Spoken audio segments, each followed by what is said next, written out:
Fellas. Let's get it. The Denver Nuggets lost again. I'm here with my buddies to break it down. The fellas are going to dish out their hangover takes. We're going to play a little game of what if for the Nuggets in the season we've seen so far. And finally, we will answer your mailbag questions right here on the DNVR show.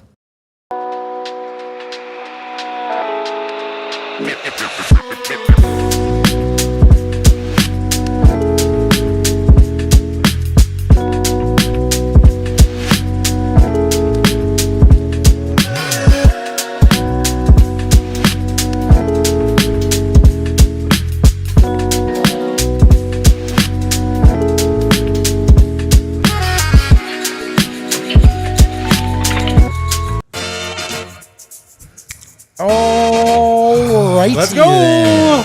Once more into the fray. What is up, everybody? And welcome in to the DNVR show. Let's go. Doing my own air horns, baby. Wouldn't have it any other way. This is the DNVR show on the DNVR Nuggets Podcast, presented by Bet365. Download the Bet365 app now. Use code DNVR365 when you sign up. Choose your offer and find out why. Whatever the moment, it's never ordinary at Bet365. You know what is ordinary is the fellas going live from the Toyota Lounge, driven by your Front Range Toyota stores. Toyota, the official vehicle of DNVR, and we thank you as always for hanging out and chiming in the Toyota chat. My name is Brennan Vogt in the driver's seat today with a couple of really great analysts just ready to put a great show together. And they're also both my bosses, completely separate from the compliments I just laid out. To my right, it's Adam Miles. This is like when my wife drives. Yeah. And we're going to be the worst backseat drivers. I'm just like, be careful there. Okay, right. 2 car lengths. Come on now. And also joining me, the man with the wind in his hair, the legend, Harrison Wind. I'm happy to be back. Wasn't on the show last night. Did watch the game, though. So I got some hangover takes for you. Had that spidey sense that they were going to lose. And you're like, you know what, guys? No, I would have liked to be on the show. Just had some extra out-of-show factors that pulled me off of it. How mysterious he made that. He made that so mysterious. It's like the most normal thing in the world. 9-month-old kid. Oh, there you go. Well, we're glad we hope those normal things. We hope all parties are doing well at home. We're glad wife references in our introductions here today. We're rolling. Oh man, I was a couple of wife guys here. I was also at the arena last night, so I did miss the show. So I think it's a good time, fellas, to do what we usually do, and that's bust out these hangover tapes. Oh, let's go. The afternoon after. I love that I'm Bradley Cooper. Kale, you did me good on this one, man. I appreciate it. It's D-Line. D-Line made this one. This is a D-Line special. I take back my compliment. D-Line had to make himself Allen. Of course. I mean, come on. If he didn't, he would have been called out profusely. I went as Allen for Halloween one year. I bought the exact same shirt, put a pillow under my shirt, had a fake baby. It was good. It's a great... It was a great costume. Okay, let's talk about the Denver Nuggets, though. Harrison Wind, I hear you were not on the show. Yeah, I wasn't. You are now, man. So is there anything you really want to get off your chest here after sleeping on a shorthanded loss to the Chicago Bulls? Yeah, the first thing is that Kobe White was an absolute lock to have a good game and go off last night. Yeah. That was the least surprising thing ever. And it just kind of sucks. Like when not even great, just when a good point guard who's playing well plays against the Nuggets, you just have a feeling they're going to have a good game. That sucks, but that was the first thing. Optimistically, though, because, look, I wasn't surprised the Nuggets lost that game. It felt like a scheduled loss, even though I hate that term, and even though we should hold the Nuggets to a higher standard than that. It kind of is what it is. Coming off a 4-game road trip, tired, banged up, no yoke, and the Bulls are playing well right now. So I wasn't surprised at the loss, but I thought, Jamal Murray played really well for a second straight game, and he's had a lot of these games recently. He did tire out a little bit in the fourth quarter. Again, something that wasn't really surprising and probably just a little cause for concern there because that's happened in a couple games. But I loved how Jamal played and how he was scoring the ball. And then, Peyton Watson, too. I mean, that would have been known as the Peyton Watson game probably if they had won. One of his best games of the season, one of the best games he's played as a Nugget. So I thought there were a couple, big positives if you're just thinking about the things that really matter about this team. Now, there were some negatives as well, but I came out with a couple positives. I kind of, building on what you're saying about Jamal, I said this in the pregame show yesterday, but I'm going to repeat myself in that Jokic being out, to me, has given a great opportunity for Jamal to step into a leadership role. And it's one that I think he's lost over the last year and a half, really starting with the meltdown, in the playoffs. But you could even go before that. And I think this has been like he's talking like a leader. Yep. He went out there and played really hard, which I know this is simple. We're putting a low bar on professional athletes with a max contract, but it is important when you don't have Jokic to be like, guys, we're playing hard tonight. And they did. They played hard. So I think that this has been a weird, good spot for him that Jokic's been out and might be out for a little bit longer, to be like, Jamal, your job now is to lead this group, to stay afloat and stay into this race. And, they're with him. I think they're 1-3, so it's not like it's actually going that great in terms of win-loss record. But I do think he is in that position. There could be good that comes out of it down the line. I felt like he's moved as a best player in an elevated, by default role in Jokic's absence, moved on the court and talked off the court like one. Like you said, it hasn't manifested in, amazing success yet. But I know it's probably easy to laugh at me as a media member for saying this. I really liked Jamal Murray's press conference last night. I thought I'm not going to laugh at you for saying that. No. Well, there's a lot of reasons to laugh at that one. That's a really layered one. But I thought I think there's a real difference when sometimes guys get up there and they talk about what's not going well, and they sound really, really defeated and frustrated. And Murray was sort of talking about things with an insight on what wasn't going wrong, what he feels like is fixable, from a place I thought of almost encouragement, right? Like, no, we can do this if they focus in on communicating, really sticking to the game plan. I thought it was really interesting the way he reiterated, like, hey, the coaches are telling us what to do. They told us coming into this game, this is a transition team. They're going to attack in transition. This is how the guys will attack in transition. You have to be ready for it. The team wasn't, including Murray in some ways, called himself out for it. But it wasn't just this palpable sense of being defeated. I thought Murray was sort of looking at this as a leader and feeling like some of this is controllable and wanting to get there. So I thought Murray's playing well. I think he's thinking well. There's a little fire behind his eyes right now, and I just hope it manifests in what we want it to be in the playoffs. It's interesting, man, because he's had a couple of these lately. I think back to that loss in Portland, and he had this quote after the game that was like, "That's not us. Like, we'll fix it. We'll get it right. Like, that was not the Nuggets." And it seems like he said some of the similar stuff last night, and it's going to be interesting because we'll find out in the playoffs, I guess, if that is the Nuggets or not. But it seems like to him, he doesn't think that's this team. So that's kind of interesting because it's like, okay, does he know something that we don't? Does he not know something that we do? Because it seems like he believes the Nuggets are still the championship contending team that some people might think they are if you squint. That's at least what some of his comments infer. So those have been interesting to me to kind of hear his view on this team, especially after some of these losses. I thought he had a good quote, though, about basically taking accountability. This is one thing that you knew the Bulls were number one in fast break points. What did they do last game? 31 fast break points. Denver did not do a good job. And he just said, look, man, he had this line where he's like, the coaches were very clear that that's what we needed to do. And he goes, maybe it didn't resonate with us, just the degree to which they were going to attack us, not just in transition, but even after a made shot, they're going to and he even got specific. He's like, it's that they drive up at full speed and then they'll attack you, right away. So it's almost like the way to counteract this is you need almost fake full court pressure. Yep. And he was like, we just weren't ready for it. And he said it's frustrating because the coaches literally told us what it was going to happen, and then it happened, and we weren't ready for it. Yeah. So I mean, that's been happening the whole season, though. Like that string of events. But it's him coming to the defense of the coaching staff is my point. He's sitting over there going like, no, guys, we knew what we were supposed to do. We just didn't do it. And I really like that quote because I don't... Look, if players aren't hearing a coaching staff, that matters. That's a factor, right? But again, I feel very confidently that Malone has identified what this team needs to be doing better. Yeah. And he has sounded like a broken record up there. It's good to hear it from a player. And, I would hope and think that Murray is sort of saying these things to guys behind closed doors as well. Maybe they hear it differently from Jamal Murray than Michael Malone 10 years in.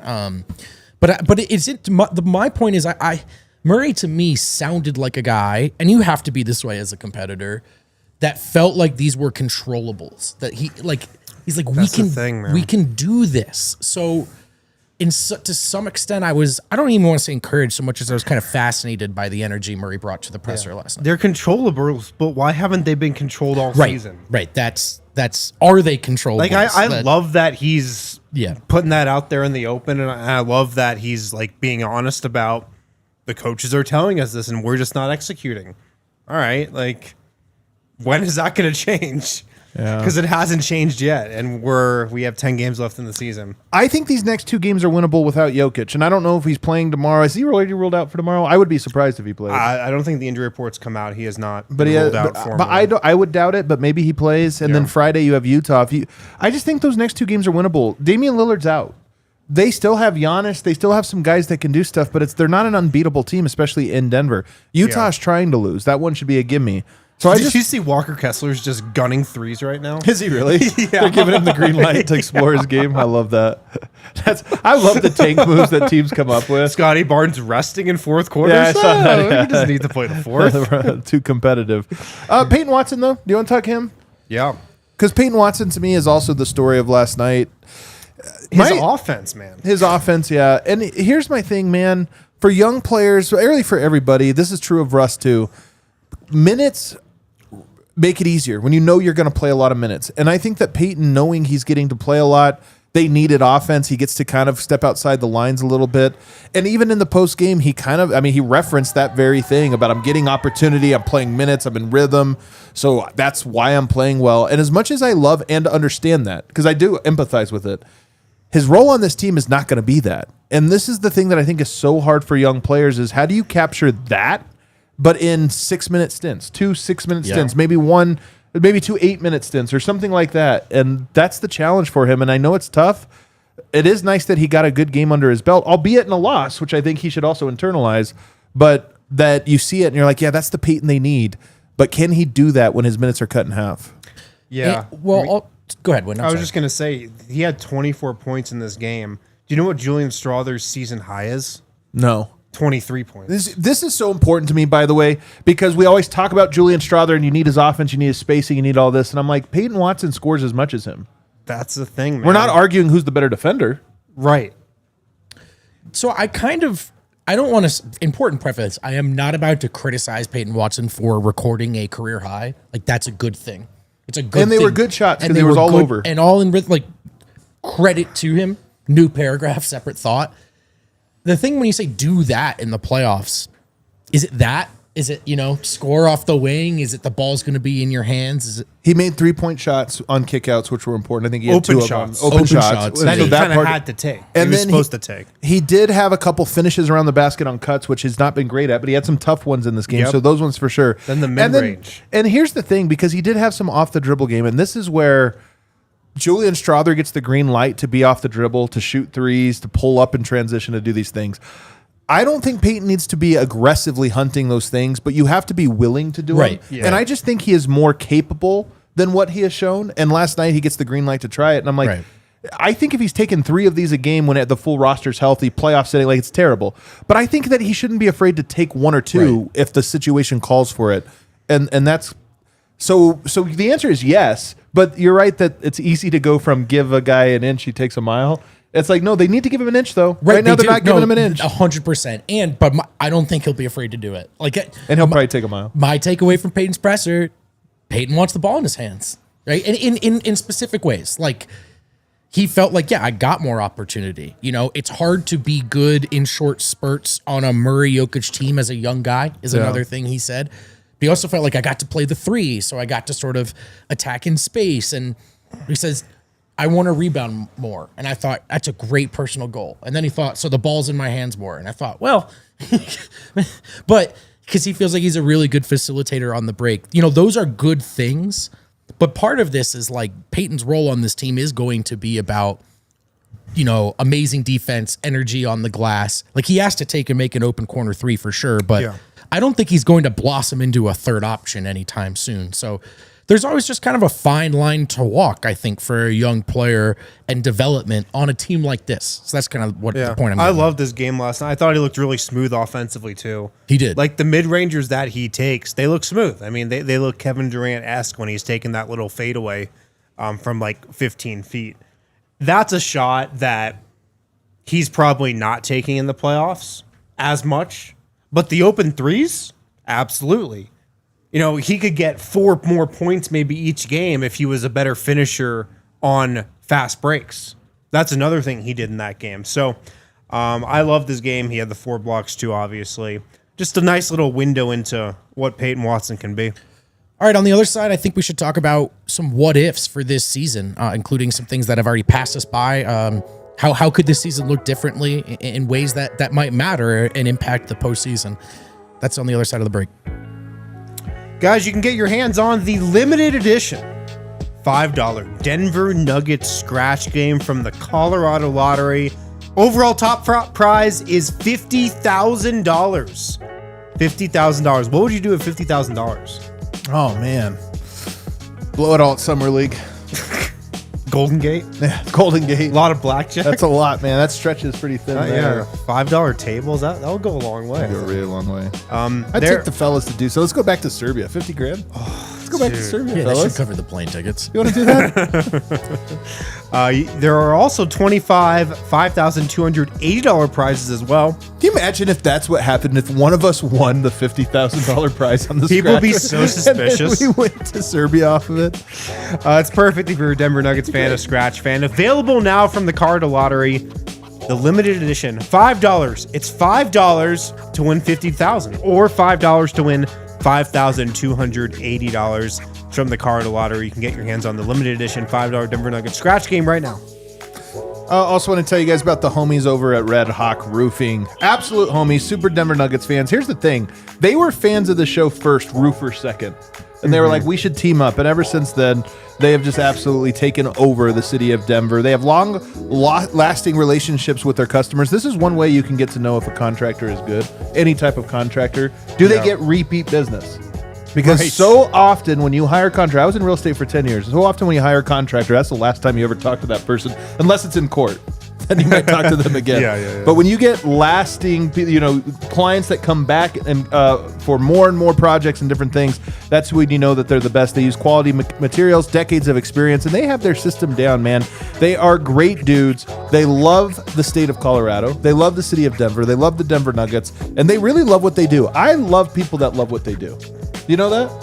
I do know that, You yeah. talk to people that have a passion for what they. You can talk me into anything. You can be into like literally any job, but if you love what you do, I'm interested. Stronger These degree. guys love what they do. Have lunch with them all the time. They're incredible. They throw parties for us.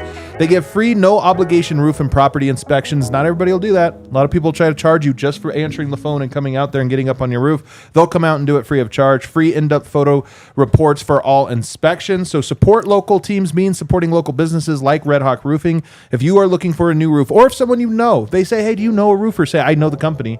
I know somebody you got to call. If somebody asks you if you know a roofer, man, It's like, the answer is yes, I do. they just opened up a can of worms, man. A great can of worms. Do I know a roofer? If you're looking for a new roof over your home or business, they do commercial as well. Be sure to check out Red Hawk Roofing at redhawkroofing.com or call 720-771-8921 and tell them DNVR sent you. All right, fellas, the 2025 campaign, it's not done yet. In fact, the playoffs are just around the corner. And yet, I still do want to kind of turn the page back a little bit as we sort of look at where the Nuggets are at right now in this season. Consider why they are through the lens of a little game of what if. And the first one, fellas, is I think...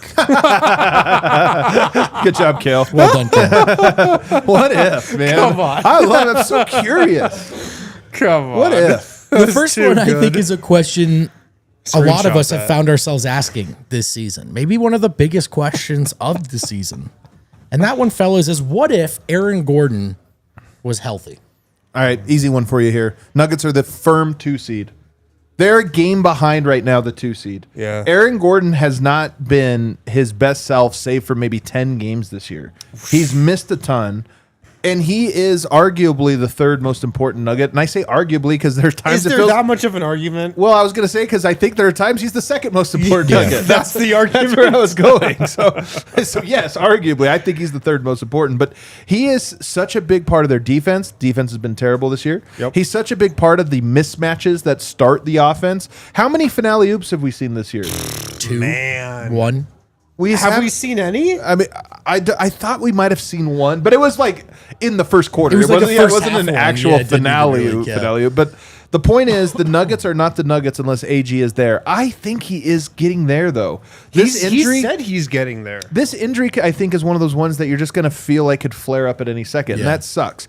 But I don't know that it's one where he is constantly at 70%. I think it's one that he's going to be at 100% for until he's not. And so for me, I think it's an important piece of context when we analyze this season that is, they are better than a 2 seed when they're fully healthy, and AG is a big part of that. I think they are firmly 2 or 3 games better than they are now, which means they are the 2 seed right now if he's fully healthy. Before you go, Harrison, a couple of numbers for you. With Aaron Gordon in the lineup this year, the Nuggets are 28-15, a 65% win percentage. Without 17-13, 56% win. What does 65% win percentage get you? Let's find out. But I'll do Harrison, the math. Well, they have a 62% win percentage. So they're right just now. 2 or 3 games better. Yeah. Yep. which would be about good enough, probably, 53 win pace. Yeah, that's for that 2 seed. Harrison, what are your thoughts on this what if here? I agree. They're probably the clear 2 seed. I also think defensively, they rank 22nd in defense now. I could see them being, 15, 16 if Yeah. Aaron Gordon is Aaron Gordon for this entire season. That's how important he is to their defense. And also, I mean, they might have won. I don't think it's crazy to say like 5 more games if he plays in like 7, 8, 10 more games this season, just because his 3-point shooting has been so good. I don't think he played in the either of the Washington games. I could be wrong. Like, Let me look at it. imagine if some of those losses without Yeah. Aaron Gordon, you get 2 more made threes. Yeah. That can win you a lot of those games. He did not play in either of the Washington games. Both of them were close. He would have clearly made an enormous difference in those ones. Yeah. You can just chalk those 2 up right there. Absolutely. So I think that and defensively, they would just be better and probably have a couple more clutch wins too. But the reason this is important is they do have AG now, so they in theory Yeah. are better than this. He played 43 games this year. By the way, only started 34. Remember, he had 9 games. He came off the bench. That was also weird. He has 43 dunks. He has 1 dunk per game this year. Last year, he averaged over 2 dunks per game. So his dunk rate has been cut in half. Yeah, Which brings me, by the way, to a mini hangover take, which is I'm glad they rested Aaron Gordon last night. Yeah, it's probably for the better. Although Yeah. if they didn't, they might have won. Yeah, no, I know, but it's sort of like, Yeah, like we're lost the saying, like battle. if he felt like it's flaring up a little bit, all right, take a rest, man, take a rest. Was it because flaring up or was it just rest? I don't know. I Okay, am okay. speaking hypothetically. Malone about that made it sound conversation. like it was precautionary. That's what I thought, and I just wanted to make sure there wasn't something that was said. Yeah, sorry. Yes, that's a better way of framing it. Okay, let's move on to our next one, guys, and it's similar, different player. What if Jamal Murray was in shape at the start of the season? I have my answer. I think we'd be talking about an all-star this season. He looks really good right now. Probably. I was actually looking at Jamal Murray's season averages the other day. Our friend Matt Moore pointed out on Twitter that they're very similar to what he's averaged over the course of his career. On more minutes, though, he's not. If you go on a per 36, it's even more flatline. That's actually interesting, though. Yeah. But his percentages aren't all that different. 3-point percentage down slightly. But his counting stats are all kind of the same, just in more minutes per game. So he's actually just not shooting it as much per minute as he usually does, but 21.7 points per game this year, 21.2 last year, 20 the year before, 21.2 the year before that. He's pretty much been a very similar player the last 3 years, maybe even the last 4 years. I think 4. Yep. And in a perfect world, if he was this guy from the beginning of the season, yeah, maybe Nikola Jokic would be in the lineup right now. To me, that's the biggest thing. If you just look at his, we'll use true shooting percentage, right? Just try to normalize for stat. October, 50%. November, 53%. December and January come both 58%. Then 65, 61. He's 10 percentage points better in the last 2 months than he was in the first 2 months of the year. true shooting percentage. To me, again, it's just another thing that probably saves you a win or two just in that one part. And it probably spells, I mean, we remember the load Jokic was carrying that first. It was insane. That first 6 weeks was just absolutely insane. So I do think it costs, and this was my whole thing, I do think it costs the Nuggets something. Yeah. But like I said, like with the Aaron Gordon thing, he is good now. He is good now. He is. So another thing that we can check and say, I think Denver's better in that way. Right. Really, the point is, look how good he is now. And consistently. It's been a long enough sample size for us to say. Consistent. But I do think But that doesn't mean what he does at the beginning of the seasons is okay. Or that it doesn't have ripple effects. Ripple effects. It's great that he has developed and ascended into this player at this point in the year. Like, great. It's great that he's at that level right now. It killed the team the first 2 months of the year, though. And I'm telling you, it also killed something else. Peyton Watson, Julian Strawther, Zeke Naji, even Dario Saric, those guys can't make their own shots by and large. Yeah. They need somebody to carry the non-Jokic minutes. And I do think that they are also in some way a casualty of Denver doesn't have a guy that can make it easy on those guys. Right. And so to me, early on, Zeke got benched early, Peyton Watson minutes, we got to be careful. I think those guys are sneaky casualties in some small way to this as well. I will also say that Murray tends to look better, whether in spot starts or without Jokic off the bench, with a real kind of rolling center and a guy who sets really solid picks. That was one thing I noticed in Jordan with Murray. Okay, this one, we haven't talked about it in a minute. I don't know how different things would be, but I think it's interesting to bring up. Would anything be different right now at all? What if Julian Strawther was still healthy? Would he be in this rotation? Would we have gotten He'd be to in the this rotation place where, probably? Yeah. Okay. Pickett's been playing more. Would that be different? I think that there were stretches where Pickett and Zeke were playing really well, and some of that was Strawther out. And I think there have been stretches where those guys haven't looked like they fit, and Strawther was out. My thing with Strawther is if he was here, he would be playing minutes over both of them. And if he were here, if he were healthy, he might even be playing some minutes over Peyton Watson. Yeah. So to me, I don't know that the Nuggets necessarily are different in a meaningful way in the win-loss column if he was here. Maybe it gave you another option because, we haven't talked about this, but when is Julian back? Is he back in a week? He's supposed to be reevaluated in about a week. If he's back, does he play the last 4 or 5 games? That's going to be interesting. And I just don't know if you do that. So to me, I don't know that much functionally has changed. But going into this offseason, is Zeke and Pickett a little more tradable than they were 8 weeks ago? I think so. A little? Dude, Zeke. Well, they went from 0, but they might have gone from 0 to 1 on the tradability scale. Did Zeke go from 0 to 1 and then back to 0.5? Zeke might have honestly gone from 0 to 4. And then back to 2 or something because he did have a good run. I mean, it's interesting with Strawther because, on paper, you go, oh, this team doesn't have a lot of shooters. They need another one, especially in the backcourt. Julian Strawther's a shooter, but he doesn't shoot it well enough, and he hasn't shot it efficiently from anywhere enough on the offensive end to really make it worthwhile. And he fouls a lot, and he's not a good defender. And if you can have Peyton Watson out there giving you about the same production. By the way, Peyton Watson also shooting better from 3 than Julian Strawther this season. What's the point of really playing him if he's not giving you enough offensively? Yeah. Guys, what if Justin Holiday was on the roster? Who like that? Who wouldn't be? Would things be different at all in ways good or bad? Same exact answer for Julian Strawther. Except he's a better Is he a better shooter? Yeah, he's a better shooter. He's a slightly better shooter. He's a more veteran player. He's going to make fewer mistakes. Fewer mistakes as well. I would take him. If you could sign him right now to a playoff roster, I would take him. Because I don't think Denver has 8 guys. I think they have 7. But P-Watt is, to me, a huge variable here. Would he have played over either P-Watt or Strawther all year? Yes. Actually, I don't know. He didn't play last year that much. I think Strawther would have played over him, and then I bet you would have seen him play at the 3, too. Holiday. Yeah. All right. Why don't we put a pin in that one, guys? I don't know if that one moves the needle too much for me. It is an interesting playoff question. Do we need to put a pin in that one? Why don't we put a pin in this segment? And when we come back on the other side of break, I've got a couple more questions for you guys. And then we're going to get to the questions that you at home asked us. You in the Toyota chat perhaps asked us. Appreciate you hanging out. Please stick around. We'll see you on the other side. What if they signed Dennis Smith Jr.? What if I was a little bit taller? What if I was a shout baller? out to the Game Time app. It's the best place to buy tickets for concert shows and sporting events. You can see it right there on the screen, the beautiful interface over at the Game Time app. It's the only site I really use, and I'm looking for some Avs tickets actually later this week. If you got any, let me know. Hook me up. but I might be buying them on the Game Time app. They have a new feature called Game Time Picks. Makes getting tickets to see your favorite teams play live even easier.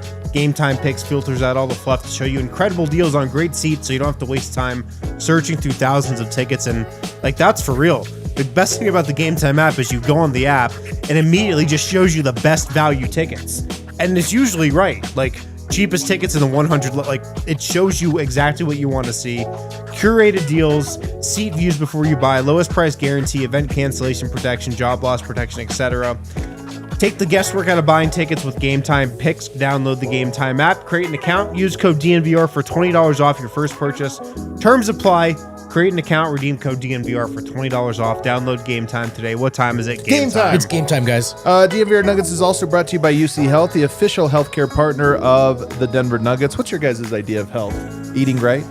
Eating right, getting a lot of sleep. The off season. Like a lot of sleep. That's the worst part about my life. That's one. I do get some sleep sometimes. I think eating right, not eating too late. You know, that's a big part Getting of it. outside every now and then, Man, like get walking outside. to work Walk is to work if something you I can. don't do but wish I did. A walk is definitely something that's like not much a part of American life. It's so good though. It's the best. People think you got to run. You just got to walk. Walks are so good walks for are you. better than runs. Walks are so good for you. UC Health is all about living your healthiest life. You can learn more about living like there is a tomorrow. Yes, there is a tomorrow. Live like there is a tomorrow by going to uchealth.org for more info. UC Health. Live extraordinary. Be your healthiest self. The sun will come up tomorrow. All right, fellas, we're playing a little game of what if here. I've only got a couple questions left for you. Then we'll keep it moving with the mailbag questions. Okay, what if Jokic was healthy on this past road trip? If he was just fully healthy. They have 2 more wins than they have. Are you counting the home game like last night against it? They win that one because they had nobody inside. Jokic would have been a monster. And then they win the Portland game. Are you sure? Yes. You sure they win the Portland game? Yes. How are you so sure? I'm just sure, man. They just lost just to sure. Portland I just earlier am. this season. And Portland's playing better now. that was earlier this season, man. I think I'm they not win. sure it's that different than 2-2, to be honest. Maybe it's 3-1. I have a hard time saying they definitely go. They might not have beaten 4-0. Golden State, to be honest with you. Right. So it might have been in one hand out the other. So I feel like it's about the same. That's just kind of who this team might be right now.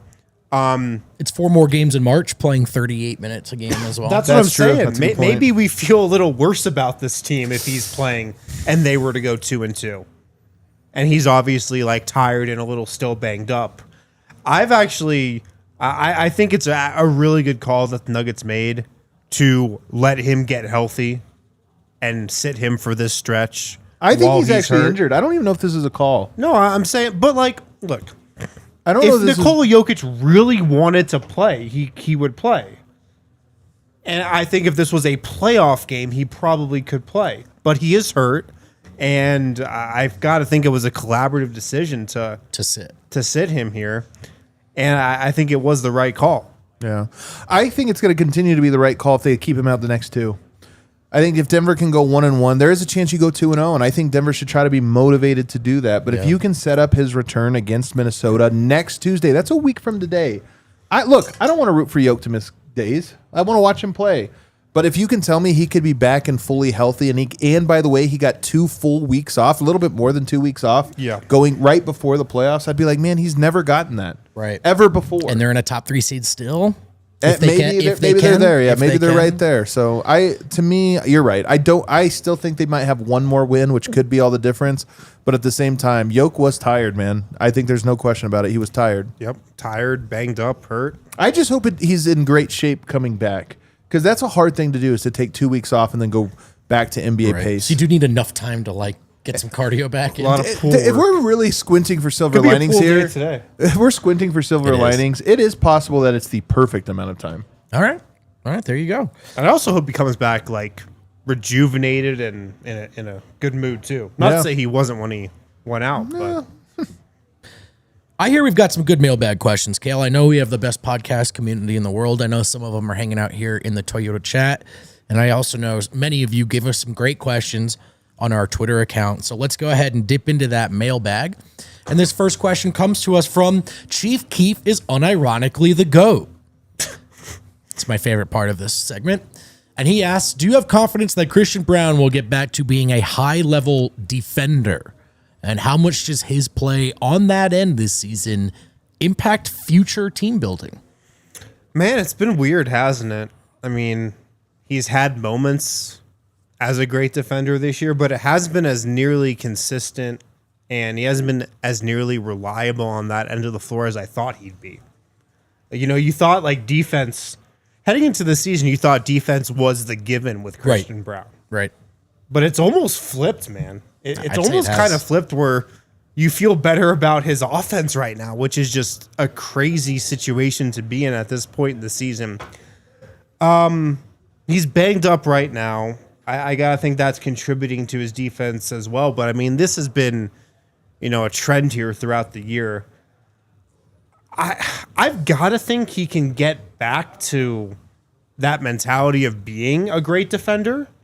So like going forward with the roster construction, I still have in my mind that he's going to be a very good defender and like you can regard him as that. But I mean, I think when you're looking at the other positions on your team, you still have to be thinking defense. Like you absolutely have to be thinking about loading up with defenders at as many positions as you can, because that is also what you just need to build around Nikola Jokic and Jamal Murray. Is Christian Brown in the running for most improved player of the year? Is he in the conversation? He's not in the actual conversation, but he should be. Just outside. Is he just outside? I thought he was popping up now. Like He's third, but the odds are drastic. He's third? That's what I was going to say. He's in the conversation. okay. And why is Maybe he fourth, there? maybe Because fourth. of his scoring. I'm trying to take you behind the curtain that he is in a contract year. Yeah. And he is making a name for himself because of his offense. And I think that the Nuggets are going to give him a really nice deal this offseason to keep him around for a long time. I think Jokic likes him. I think the team likes him. He fits in. He does have to learn how to do both. And I think he's going to have to learn how to really have a bigger defensive impact. But I honestly think a lot of his approach this year came down to, if I average 15 points a game, I'm the perfect shooting guard for the future here, and I can get a nice 4-year, $80 million deal, something of that ballpark. And by the way, all I got to do is run in transition to do it. Yeah, and I'm going to do that, and it's hard to do that when I'm having to guard as hard as I do. Now, in the playoffs, I hope he buckles up and guards, but I think he has made a lot of money for himself because of his offensive production this year, but the Nuggets definitely need him to be a two-way player in the future. And how it works, too, is your agent will be like, yes, my client averaged 15, 5, and 4. Who else did that? Here are the other players right. that averaged that, and here's what they got paid. Yep. So this is how much my guy needs to get paid. And if Show you me the guard money. well, but at 9 points a game, it's like, how do you quantify that? You can't really put a like defensive box plus minus on that same spreadsheet Right. with points per game. It doesn't quite mean the same at the negotiation table. And CB does check the defensive box. Like, Right. if you just talk about it, you're just like, and he plays defense. Right. Did he Right, do it right. at the level we need? Not really. But technically, he does But, play like, he's a defense. defender. He's a Like, come on. defender. Yeah. He's a good defender. That's Yeah. what you're selling. If I told you Christian Brown averaged 5 fewer points in the playoffs, but was a lockdown defender, you sign up for that? Oh, absolutely. Yes, because I think Jokic and Murray are going to Absolutely. carry your offense a lot I more. agree. So, yes. I agree. Hey, Kale, let's go to the next question here in the mailbag from the homies at home. This one is from Tigers and Mile High Ball Podcast. Considering you cover every game, win or lose, how does that impact your mental health? Do you get numb to bad losses eventually? I'll take this one. In terms of the wins and losses of the team, I definitely am not affected, I think, as the average fan. In part because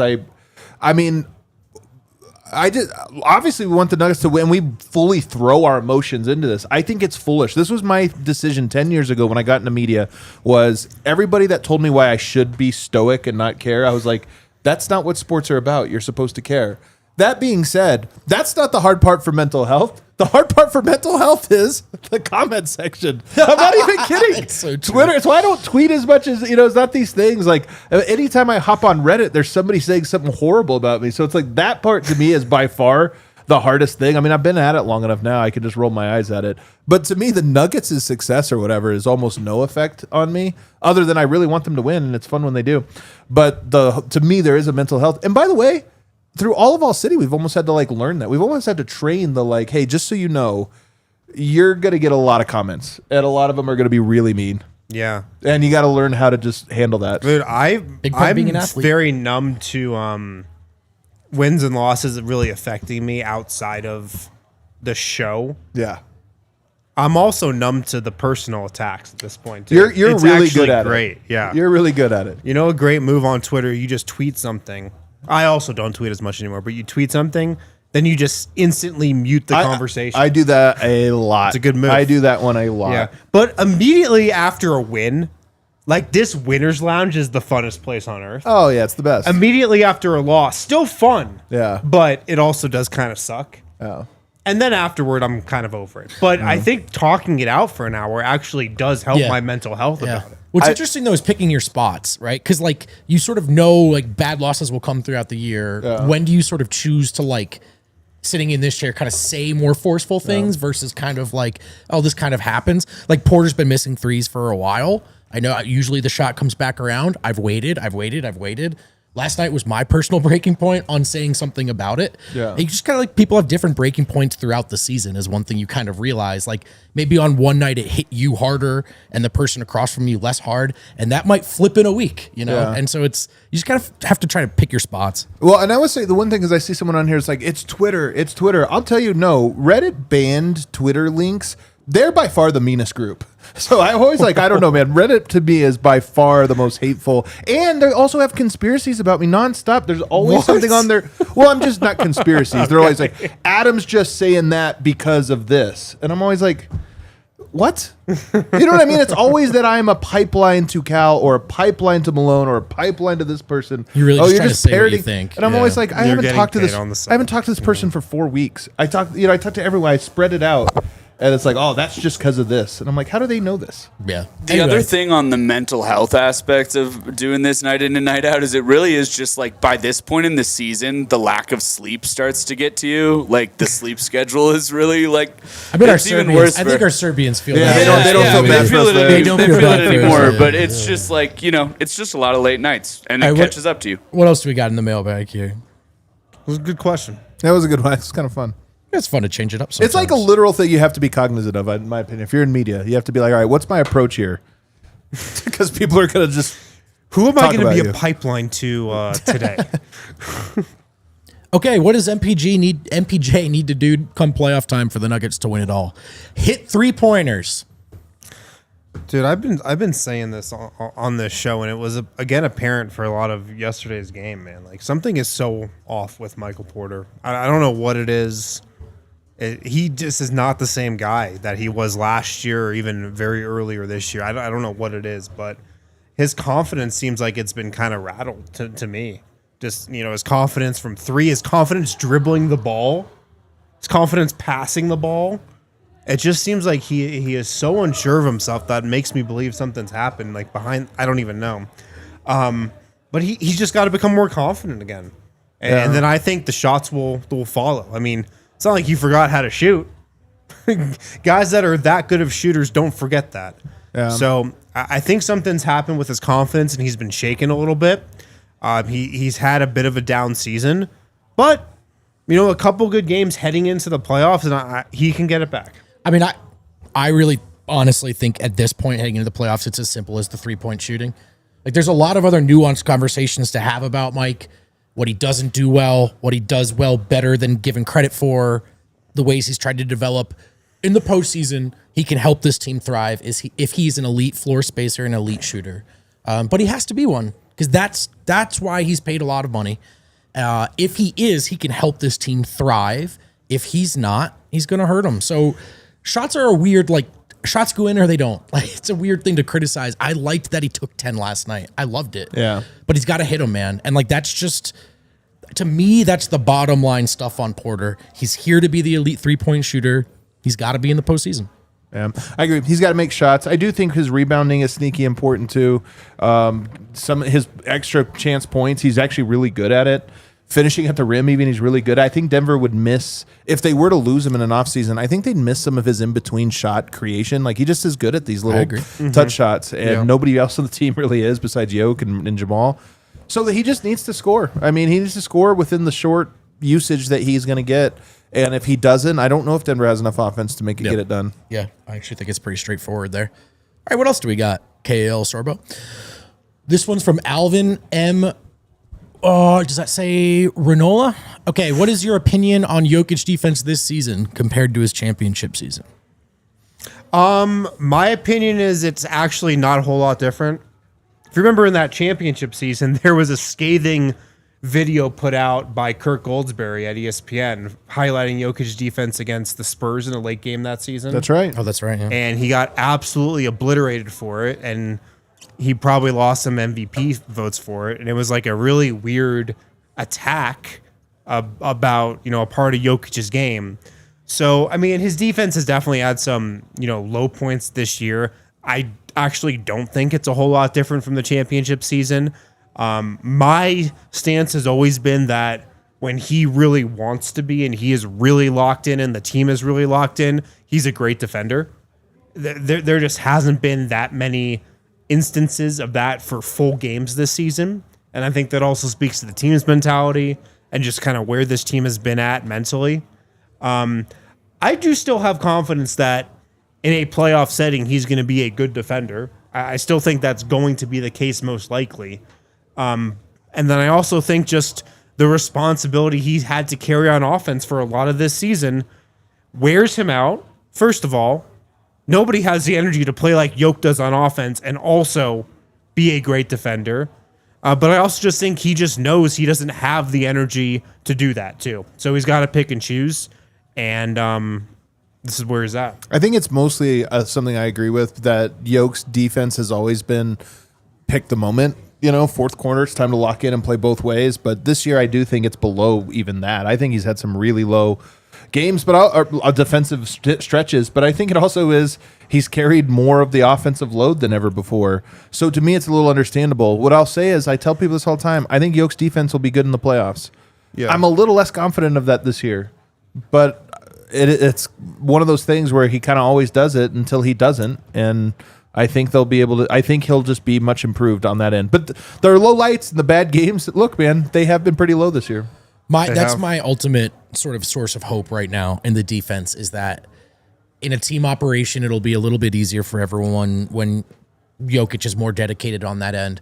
And by the way, I understand in the moments that he's not for the lion's share of it, like there is just only so much to give. He has a Herculean sort of workload. But it also is part of the equation. So that's just, I hope it gets better in the playoffs. And if it does, I think it might help everyone else as well. Jamal and Mike can try a little harder, and maybe it all feels a little less futile. Fingers crossed. Mr. Sorbo, what else do we got, my friend? Jeremy, J-Rock. Oh, I know him. Michael. Yeah, he's the one who took you to the game to see the Lakers game. Oh, no, that was just not me. us. Yeah, that was not just us. me. Sorry, Yeah, guys. that's not that guy. We are going tomorrow, though. We are Shout going out to the game. Courtside Dave. Courtside Dave. You guys get your Hooking it courtside up. fits ready? I gotta get it. I gotta Get lay those out my courtside courtside fits ready. fit tomorrow. Jeremy J. Rock Michael, he's going to try to earn back a little bit of Mara's favor here with this question. Is it feasible to play Pickett a little more, especially when Russ is russing? I did think that said resting at first. It says russing. Yes, of course it is. You think he should play more minutes? Yes. Malone really does not trust him, man. He's had the quick hook lately. I don't know, man. I mean, I definitely think he's fine playing more minutes.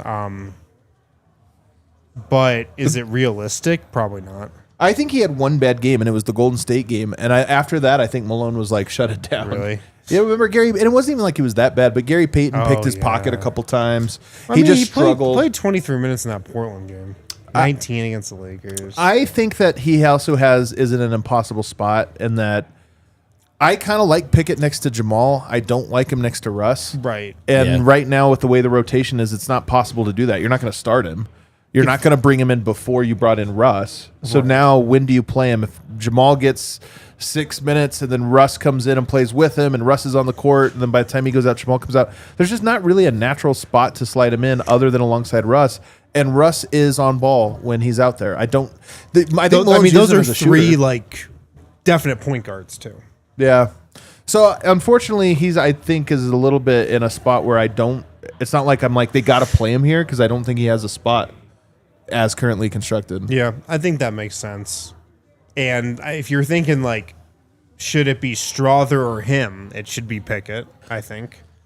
I do think he's saying like, and look, I think the answer to this is no, but I do think the question is if Russ is on one and he's turned it over 5 times in 8 minutes, I know, but Russ and then flips it, and then Russ has a great 5 minutes. And also, the answer is no. He's not going to go to Pickett. Russ can win you games. I don't think Jalen Pickett can. Russ can lose you games, though, in a way that maybe Jalen Pickett wouldn't as frequently. But it's just no. I think that's the correct. Russ experience, man. Russ can be a 10. He can be a 0. Pickett's like a 4. Pickett can't be a 10, Yeah. but he also can't be a 0. He can be like a 6 to 4. Yeah. In that range. Yeah, I'd say he's more 6'2", but I agree, though, guys. I agree. Kel, do we have any other good questions from the people at home? 2 more? Cool. Dylan T. Hackett. Considering our salary cap situation over the next few years, are there players other than Jokic who are untouchable? I think the answer is no. I mean, I really wonder if like Christian Brown is going to enter that territory. no. I mean, here's the real question. Who's at the helm this summer? We don't know. Is it Calvin Booth? We don't know. I don't know if the Cronkies know. I think they want to see how this year plays out. Is Michael Malone at the helm? We don't know. If that answer is a new GM, Christian Brown is not their guy. Yeah. Christian Brown is, we have Jokic and we need to build a team around him. If there is continuity, if Malone's here, I do think those guys all like Christian Brown and would be like, hey, he's so solid. Like, of course, this is our guy. But to your broader point, I don't think anybody should be off limits. I was trying to think of somebody, and like Christian is the first name I could maybe think of. But yeah, I think it's probably no. Jamal, Christian, and AG are the closest guys that I think you have. But at the same time, if Denver doesn't get it done this year, I do think that the conversation will be about Jokic 10 years in the league and has never played with an all-star and all-defensive team.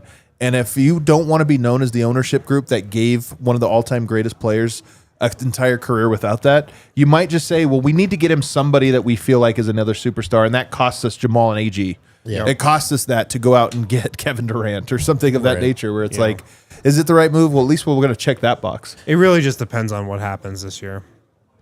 To answer the question of who's untouchable. I strongly agree. I think you hit the nail on the head. I think Calvin would probably strongly prefer to hang on to Christian and even Peyton, but will that be Calvin's choice? Is really the big question there. And I'm telling you, new GMs come in, man, and like they have to make a statement. Tim Connelly went into Minnesota, hadn't made a big move in Denver. They'd all been marginal moves. Very first few weeks, he trades for Rudy Gobert, 9 first-round picks. Right. It's like new GMs come in. He was the owner. Also, he was the GM. Trades for Kevin Durant. Yeah, new owner GM, new GM comes in, man, and it's like, hey, everything's on the table. This is my team now. I like this guy. Yeah, over here. Right? Why am I beholden to your? If we lose, it won't because of your choices. I've always liked Scotty Barnes. And you're like, all right. I think AG is in the argument too of untouchable guys, but his injuries this year, I mean, that has to be pretty concerning, especially when you look at his age too. Like if Jaren Jackson Jr. was available for some reason and AG had to be part of the deal. Yeah. So I just say untouchable is, I don't know, there are guys that Denver would be like, I don't know. If Cavs flame out in the second round even, just like completely outmatched by a team they shouldn't have been outmatched by, do they break up Mobley? And then all of a sudden he's available and it's like, oh, well, maybe that's where we go. So I just say that's right. Untouchable is tough. I don't want to lose Mr. Nugget though. Come on. No, I mean, there's. I don't really want anyone to go, but I agree. I don't think anyone's untouchable other than Jokic. And I guess maybe, in the modern NBA ecosystem, maybe he's not untouchable either. Just kidding. But, don't trade him in the middle of the night, please. Jay Kerr, I haven't lost confidence in Pickett. He's exactly the player I thought he was.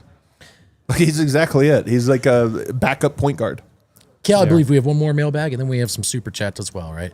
This one comes to us from Matthew Kimura, also known as 555555. Could be a big week for 55555. Could be a big day tomorrow. We'll be courtside for it. Oh man!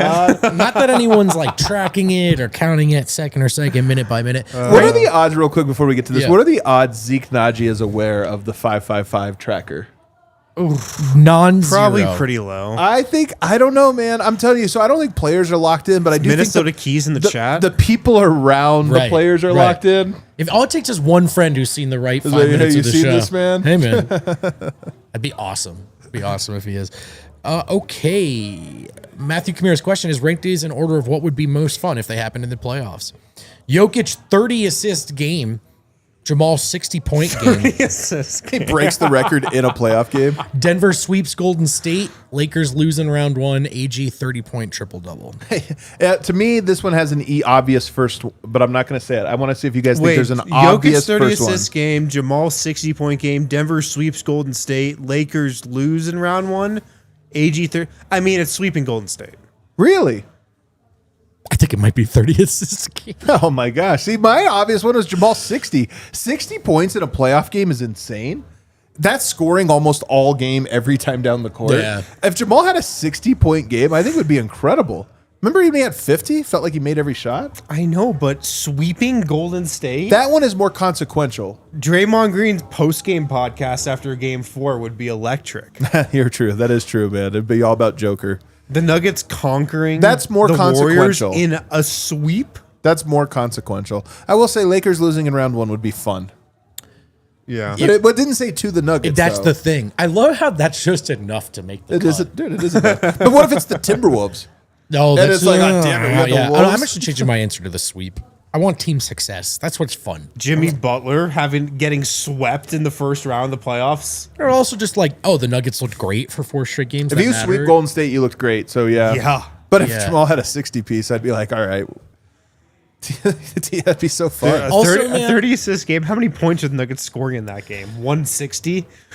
Yeah. And Murray's scoring style is one that when you watch him go off, it's just like, oh, he hit that one too? You know what I mean? Like if he did that all the way up to 60 on a live watch along, That's the thing. Jamal's points are not like, oh, layup here, No. bunch Yeah. of free throws. They're freaking jumpers. we'd be tearing this set apart if he was doing that. Lakers losing is just fun, though. I will admit it. All right. That was a good question from Matthew Kimmer. Do we have super chats to hit, Cal? We have one. Only one. Well, cool. I did not factor that into my rundown. Okay, cool. Carrot Hammer. Carrot Hammer. Read Be- it slow. B basketball is a game of flow. Absolutely. I mean, leading into the playoffs, can you have a revolving door of players that get rest? Or rotating 7th, 8th man in playoffs? It's a good question. So, like, does everybody need to rest at the same time, or can you kind of sit a guy here, sit a guy there? Here's what I think. If Jokic is playing or not playing, that's just the biggest, starkest difference. The next most important one might not even be Jamal, because Denver on a one-off game, like Jamal is the game plan, and other teams have to adjust when he's not there. You don't know what's going to happen. And Denver, it's like more Jokic cutting. I actually think they can survive that. Michael Porter, I think they can survive. He's out for a game. Again, not an extended stretch, but a game. Aaron Gordon might be the next toughest one to replace. Although they've had success in specific combinations of lineups they've gone to. I mean, this Westbrook. team's looked at better at times when one starter's been out. Yeah. You know, So I think it's just Yoke in a weird way. Like, I actually feel all right with these Nuggets. What's a game coming up on their schedule? Utah. Utah is fine. Let's just say Milwaukee. Let's say Milwaukee. Yoke's back, but Murray's out. I'm still like 50-50. They got a good shot at this game. Right. Yeah. And I think for the other guys like Murray and Mike, the rest in between, like as the play-in games happen and stuff in the postseason, Yeah. probably good enough. For me, I think it's like Aaron and Jokic are just the guys that I more am hopeful. Like that's why I like that they just kind of rotated. Like, all right, Aaron can have this one. Right. I thought that was wise, and so those are the two I'm most worried about. Murray, I don't think, man. Like Murray's left knee inflammation is not. I don't think you can be like he played 40 minutes last night and that's why his knee hurts today. It comes and it goes. So I just Also, him playing well last night. I mean, that gives you some confidence about just his health heading into the playoffs. I think so, dude. I was going to. Had that big game against who was it, Houston, and then comes back last night and plays a pretty good game, big minutes. Reverse panic meter. I feel great about Jamal Murray. Me too. I feel you have great to. about Jamal Yeah. Murray in the postseason that he's about to have. I do really too. do. Yeah, I mean his health seems okay. His offensive game looks great. Mentally, it seems like he's in a pretty good spot too. So I think you're right to have that confidence in him. Did it. Success. We did it, guys. We did it. Hey, thanks so much, everyone, for hanging out in the DNBA show in the Toyota Lounge. We appreciate all of you hanging out in the Toyota chat, your super chats, and those mailbag questions. They were great. You are the best podcast community in the world, and we We'll be back to talk to you again. Say what up to us at the game tomorrow. Tomorrow night. Courtside. Look for We'll us. be If you guys- courtside. We'll be courtside, Get right those by the courtside Nuggets bench. fits ready. Courtside. Oh, yeah.